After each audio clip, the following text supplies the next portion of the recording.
Existe um fato estranho no PlayStation 2 Slim que fez muita gente ter receio até de ligar o console. Não era por causa de um erro ou um bug. Era por causa de uma marca física que de alguma forma surgia inesperadamente. Você estava lá de boa, jogando, e do nada a música entra em loop, o jogo travava, e quando você tirava o disco da bandeja, a marca estava lá. Um risco circular perfeito. Uma linha contínua esculpida na superfície, sempre na mesma região do disco. Eu, na ignorância da minha adolescência, cheguei a pensar que era culpa da qualidade do disco, ou então pelo fato de ser um jogo pirata. Mas a realidade tende a ser muito pior. O videogame não era a vítima. Ele era o próprio predador. Para a gente entender a cena do crime, precisamos voltar em 2004. A Sony acabava de lançar um milagre da miniaturização, o PS2 Slim. Eles reduziram drasticamente o volume do console, integrando chips e tirando a fonte interna nos primeiros modelos do Slim. E com isso, sacrificaram a charmosa gavetinha do PS2 tijolão. A gaveta do tijolão mantinha um disco numa área segura, isolada e longe dos componentes. Já no Slim, você abria a tampa e colocava o disco quase colado na parte eletrônica, reduzindo o espaço de segurança para, milímetros. Nesse aperto todo, uma falha crítica de engenharia estava sendo desenhada. O PlayStation 2 Slim, principalmente nos primeiros modelos como o 70.000 e 75.000, estava misteriosamente se transformando numa espécie de torno mecânico. Se fosse por questões de mau uso, o risco seria meio torto, aleatório, sem uma simetria precisa. Se fosse por causa do laser, o laser teria que ter potência suficiente para queimar o plástico do disco. Mas existem algumas pistas sobre esse risco que denunciam totalmente o contrário disso. Primeiro, o arranhão segue a própria curvatura do disco. Segunda pista, dependendo da frequência do arranhão, ele chegava a ser profundo, corrompendo até alguns dados no disco de forma permanente. Terceira pista, ele geralmente acontecia sempre no mesmo raio, independente de qual disco fosse. Ou seja, havia um padrão. E a última pista, o laser de leitura do PlayStation 2 é apenas luz de baixa potência. Ele não queima nada, nem tem massa física para arranhar. E se o disco foi arranhado, algo sólido encostou nele. E esse algo estava escondido dentro da carcaça do PlayStation 2 Slim. O culpado de tudo isso era o cabo flat do leitor. Aquele cabo laranja, fino, que conecta o laser na placa-mãe. Como o laser precisa viajar do centro até a borda do disco para fazer a leitura dos dados, esse cabo precisaria ser flexível. Ele dobra e desdobra milhares de vezes no processo da leitura. A Sony projetou esse cabo para ficar colado no chassi metálico, ficando sempre ali num nível mais baixo. Só que, aparentemente, eles se esqueceram da física dos materiais. Primeiramente, o fator térmico. O Slim esquenta muito mais que o tijolão. O calor constante, dentro daquele espaço quase claustrofóbico, acaba cozinhando a cola original do cabo flat, fazendo o adesivo perder sua função principal. Segundo ponto, memória elástica. O cabo é feito de plástico e de cobre. Com o tempo e com o movimento repetitivo, ele perde a flexibilidade. E aí, meu amigo, se a sacola se solta, o cabo levanta e cria uma barriguinha. Tipo um arco, para cima. E adivinha só quem está logo acima desse arco, girando em alta velocidade. A física foi cruel com quem tinha os primeiros modelos do PS2 Slim. A maior parte das mídias do Play 2 eram DVDs, e esses discos rodam a milhares de rotações por minuto. Aí vem o cabo flat e se levanta num ponto fixo tão sutil e silencioso que o toque desse cabo no disco pode ser comparado a uma faca extremamente cega tentando cortar cebola.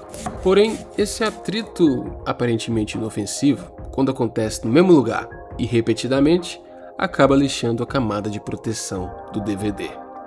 É tipo uma gota mole caindo numa pedra dura. Quando ela é constante ao longo do tempo, fura. E com o cabo parado e o disco girando, temos um círculo perfeito. Mas como isso podia estragar a nossa diversão? Na prática, esse cabo tendia a atingir uma área onde ficavam gravados dados essenciais para nossa jogatina, como por exemplo vídeos e áudios lidos em tempo real. O console até reconhece o disco, mas quando o laser chega num arranhão profundo, a informação pode nem existir mais. É por isso que a música entrava em loop ou o jogo congelava. O coitado do leitor ficava preso ali, tentando acessar os setores do disco que tinham sido literalmente exterminados da existência. Tem também o fato de que o cabo ia se desgastando no local do atrito, e em casos extremos, as trilhas se rompiam e o cabo perdia a sua utilidade. E aqui vai uma curiosidade. Jogos de mundo aberto, como o GTA San Andreas, faziam o laser se mover muito mais rápido e com muito mais frequência. O motivo disso eram as limitações de hardware da época, que faziam com que a velocidade de leitura do DVD precisasse acompanhar a velocidade de exploração do mundo, por exemplo. Com isso, o bendito cabo flat sambava Mike Rainha de escola de samba em dia de ensaio, aumentando aí as chances de descolamento no meio da jogatina. E cara, falar pra vocês, se eu tiver que jogar preocupado se meus jogos vão ou não sair arranhados do console, eu prefiro nem tirar os jogos da capa. É melhor manter eles lá guardados como itens de coleção. Até porque, hoje, para você jogar Play 2, você nem precisa mais de mídia física. Temos hoje uma alternativa muito melhor que roda PS2 e muitos outros consoles com imagem limpa e sem risco nenhum de perder jogo por dano físico. Eu tô falando do Anbernic RG556. Esse é um portátil de excelente custo-benefício, que roda PS2 muito bem e tem uma tela AMOLED de 5.5 polegadas que deixa as cores dos jogos mais vivas do que você consegue lembrar. Ele roda o sistema Android, tem uma pegada ergonômica com gatilhos de verdade e te permite jogar seus clássicos favoritos em qualquer lugar, com save state, melhoria de resolução e zero risco físico, ao contrário do PS2 Slim. Se você quiser conhecer o RG556, ele está aparecendo aí embaixo na tela agora e eu também deixei o link aí na descrição. Esse é o jeito mais seguro de continuar jogando PS2 em 2026 sem danificar seus jogos, igual o PS2 Slim fazia. E ó, vou te falar um negócio, viu? A Sony demorou anos para tentar corrigir esse problema aí do PS2 Slim.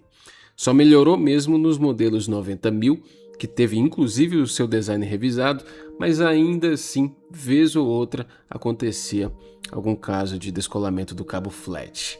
A solução para isso era buscar ajuda em algum fórum ou com algum técnico do bairro especialista em gambiarra preventiva, ou então tu corria aqui para o YouTube. Para resolver é necessário que você faça um pequeno guia ou um calço, pode ser com um papelão ou um pedaço de plástico. Aí esse calço é dobrado e colado em um pequeno espaço na carcaça do leitor, pressionando o cabo flat a se manter num nível que não encoste mais nos discos. Uma solução para algo que nunca deveria ocorrer se a Sony tivesse se atentado melhor para a engenharia do console. O PS2 Slim não foi um modelo ruim. Ele foi, na verdade, um ícone.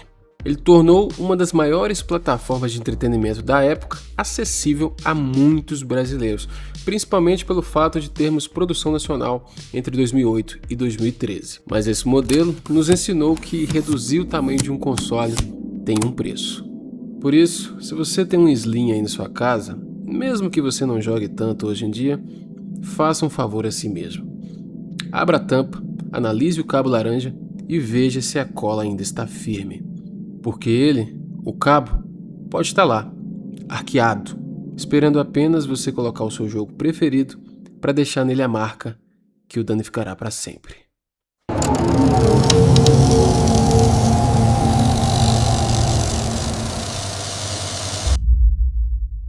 Para mais conteúdos como esse, deixe seu like, se inscreva no canal, ative o sininho e se esse tipo de conteúdo te interessa, fica por aqui.